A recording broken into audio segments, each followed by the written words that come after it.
Les attentats du 13 novembre 2015 ont par eux-mêmes engagé une chaîne d'action judiciaire. La constatation des faits par le procureur, la nomination d'un juge d'instruction et l'ouverture d'une information judiciaire ont justifié et apporté les moyens nécessaires à la recherche des auteurs et des circonstances de leurs actes. Alors, qui sont les détenteurs de ces moyens exceptionnels ? Partie civile, un podcast Live for Paris. Ce podcast est dédié aux victimes qui ont perdu la vie le soir du 13 novembre 2015, à ceux qui ne pourront pas voir ce procès. Épisode 3. Qui mène l'enquête ?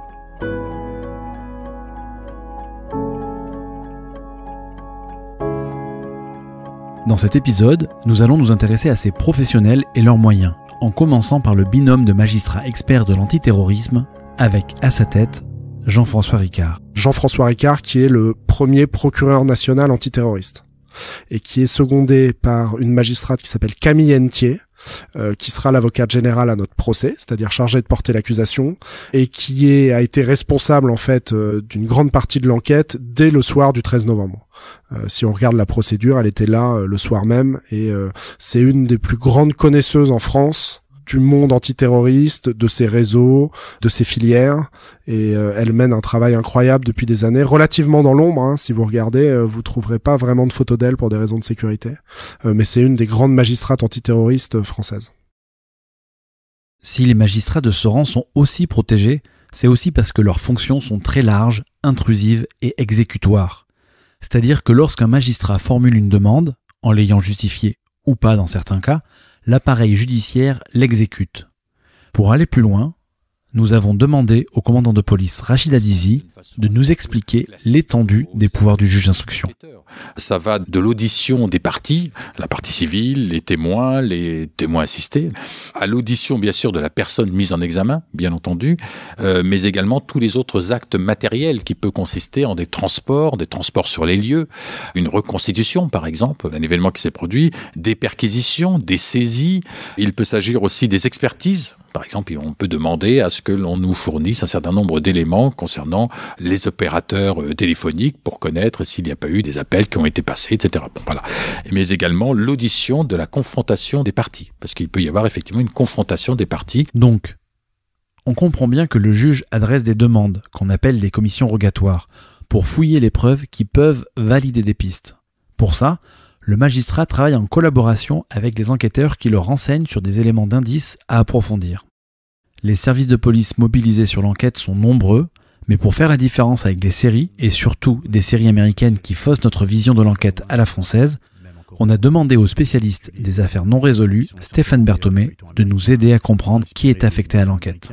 Donc le profiler, ces choses-là, on est loin de la réalité, mais il y a quand même eu des grosses évolutions. Il y a surtout, en fait, par rapport à l'imaginaire qu'on se fait, qu'on se construit en regardant justement les séries télé, il y a une différence culturelle très forte, c'est-à-dire que la façon d'enquêter aux États-Unis, dans le système anglo-saxon ou en France et en Europe, est très différente. Les bases de l'enquête ne reposent pas sur les mêmes fondements, même si les uns et les autres se valent.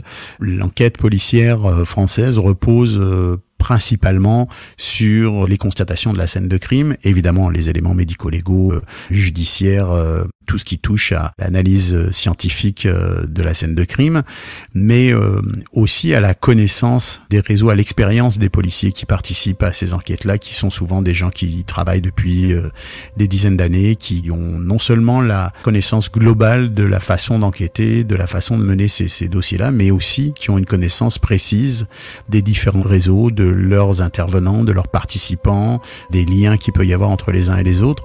Et cette expérience-là, pour pas dire cette expertise-là, elle est assez unique quand même dans le monde de la lutte contre le terrorisme.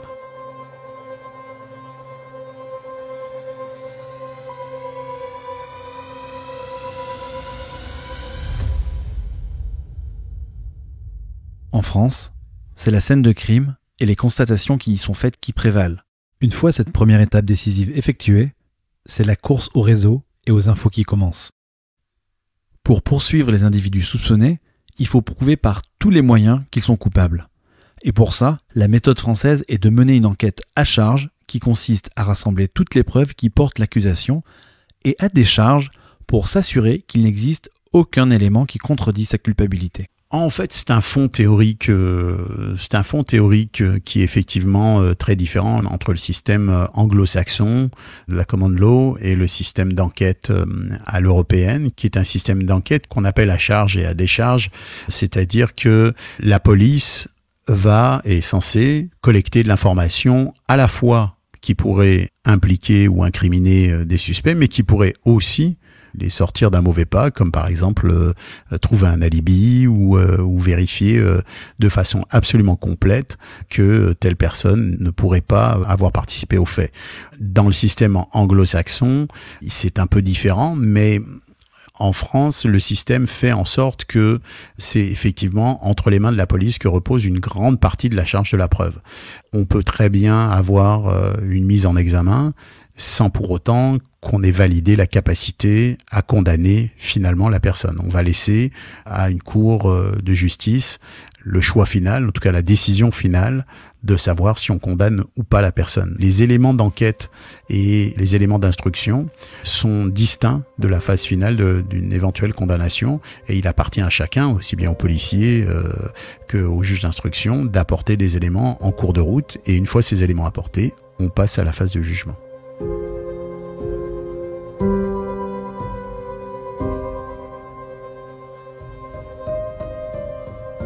Dans le cadre des attentats du 13 novembre, qui est une affaire française avec des ramifications internationales, le procès aura lieu sur la base des informations récoltées par les policiers mobilisés et le juge d'instruction qui a mené l'enquête. Lors de nos échanges en amont de notre entretien, Stéphane Berthomé a insisté sur le fait qu'il ne faut pas considérer son témoignage comme celui d'un expert, mais plutôt comme celui de quelqu'un qui partage une expérience professionnelle et personnelle. Dans ce cadre, il a souhaité donner son sentiment sur ces policiers, dont on ne parle jamais, mais qui sont pourtant derrière l'enquête qui permettra au procès des attentats du 13 novembre de s'ouvrir le 8 septembre 2021. Ce que je peux rajouter, c'est peut-être une touche un petit peu plus personnelle. Vous savez, les policiers qui luttent contre le terrorisme sont rarement amenés à s'exprimer dans les médias, etc., par d'anciens policiers comme moi. Et je pense que c'est bon de rappeler aussi que quand il y a un acte d'une telle importance que les attentats du 13 novembre ou quelque acte de terrorisme que ce soit, les policiers se sentent tous profondément concernés, profondément impliqués et ont tous un sens extrêmement profond et sincère de leur mission, de la nécessité, de l'importance de leur mission. Et si je peux peut-être apporter ce point qui est de rassurer certaines victimes qui parfois peuvent avoir l'impression que le système de justice est froid, qu'il est complexe, qu'il est distant, qu'il leur donne pas toujours accès à ce dont ils ont besoin. Derrière ces barreaux qui existent, derrière cette sorte de séparation justement entre les citoyens et le système policier ou le système de justice, il y a vraiment des hommes et des femmes qui se donnent à fond et qui mettent vraiment leur trip pour sortir ces affaires-là, pour trouver les éléments, qui travaillent corps et âme pour résoudre ces dossiers-là. Moi, j'en ai rencontré beaucoup, j'en ai connu énormément, j'en ai connu de très talentueux, des gens qui ont sacrifié leur vie personnelle pour mener à bien leur mission. Et il faut le rappeler parce que il y a quand même aussi de belles choses qui se passent de ce côté-là.